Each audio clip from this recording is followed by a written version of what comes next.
कि हमने खैरात में ये फूल नहीं पाए हैं, खूने दिल सर्फ किया है, तो बाहर आइए 2 मिनट के लिए शहजाद खां माइक पर।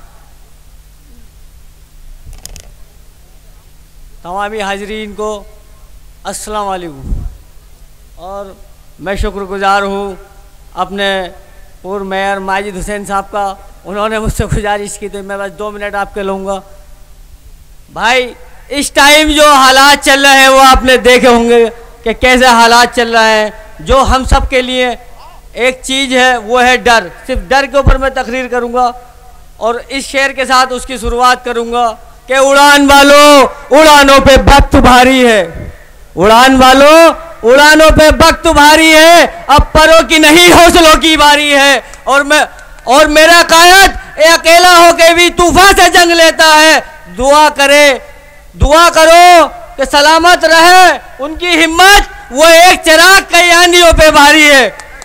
तो मैं आज क्योंकि संभल का जिला अध्यक्ष रहा 7 साल और बड़ी मेहनत और मशक्क़त और खुलूस के साथ मजलिस इत्तेहादुल मुस्लिमीन की खिदमत की और अभी भी कर रहे हैं और लोगों को जोड़ने का काम कर रहे हैं। तो क्योंकि संभल में मैं पैदा हुआ हूँ, संभल और असमोली ये ऐसा क्षेत्र है, शायद ही इतना पिछड़ा हुआ क्षेत्र पूरे उत्तर प्रदेश में कहीं हो। दिखने में तो लोग बहुत खूबसूरत है माशाल्लाह, लेकिन यहाँ पर विकास की बात कर रहा हूँ मैं। विकास के नाम पर अगर मैं कहूँ तो ये आपने देखा होगा जो यहाँ पर 70-80 साल के लोग बैठे होंगे और जो नौजवान हैं आज भी जिनके गुजर गए वो भी आप देखिएगा कि जो हुकूमत के लोग कहते हैं कि समाजवादी को बुरा क्यों कहते हैं MIM वाले, तो मैं बता दूं आप शिकायत उसी से होती है। दुश्मन तो हमारे वो है खुले हुए योगी जी और मोदी जी, लेकिन शिकायत उससे होती है जिसका साथ हमने दिया है पिछले 20 साल से।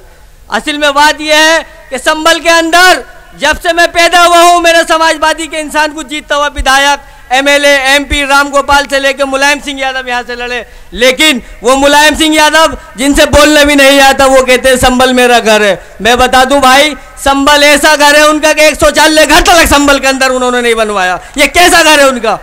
और दूसरी चीज मैं बता दूं कि हमारे वोट्स के सेफई में एयरपोर्ट तक का बन गया, लेकिन संभल में रोडवेज तक का आज तक नहीं बना। ये विकास है उनका और हमने ईमानदारी से उनका साथ दिया और देते चला आ रहे हैं। लेकिन मजलिस इत्तेहादुल मुस्लिमीन को अगर ज़रूरत पड़ी है उत्तर प्रदेश आने की तो ये उनकी नाइंसाफ़ी की वजह है। उनकी नाइंसाफ़ी अगर ना हुई होती तो बैरिस्टर साहब को यहाँ आने की ज़रूरत ना होती। इसलिए आपको सोचना पड़ेगा हमारे कायद के अंदर वो धड़कता हुआ दिल है जो सिर्फ आपके लिए धड़कता है, मजलूमों के लिए धड़कता है, जिनके साथ नाइंसाफ़ी हुई उनके लिए धड़कता है। तो इसी बीच मैं कहना चाहता हूं जो लोग ये समझ रहे हैं कि ये क्या करेंगे 2 जीत के 4 जीत के 10 जीत के 20 जीत के, इंशाअल्लाह ताला हम जो काम 70 जीत के नहीं करे, अगर हम 10 से 20 MLA भी जीत गए तो हम वो काम करेंगे जो शवाजपुर कला के अंदर आज तक नहीं हुआ। शवाजपुर कला के असमोली विधानसभा 32 के अंदर एक भी नगर पंचायत पिंकी यादव ने आज तक प्रपोजल भी आगे नहीं बढ़ाया। ये उनका विकास है। एक भी गाँव मुस्लिम इंटर कॉलेज इस मनोटा ब्लॉक के अंदर 60 मुस्लिम कॉलेज है, वो 60 मुस्लिम गांव है। मैं दावे के साथ चैलेंज के साथ कह रहा हूं इस विधायिका ने एक भी मुस्लिम गांव के अंदर सरकारी इंटर कॉलेज खोलने का काम नहीं किया।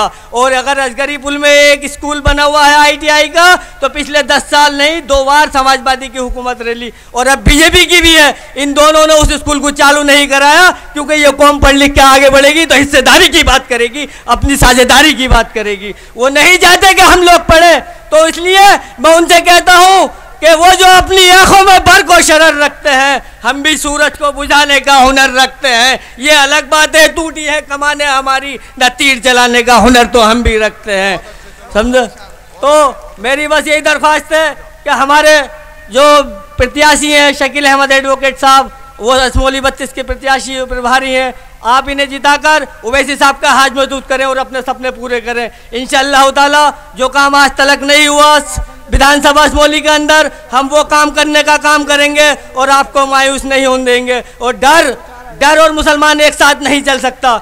जहाँ डर है वहाँ मुसलमान नहीं और जहाँ मुसलमान है वहाँ डर नहीं। और कैसे योगी और मोदी मेरे भाई, हम तो फिरौन से नहीं डरे।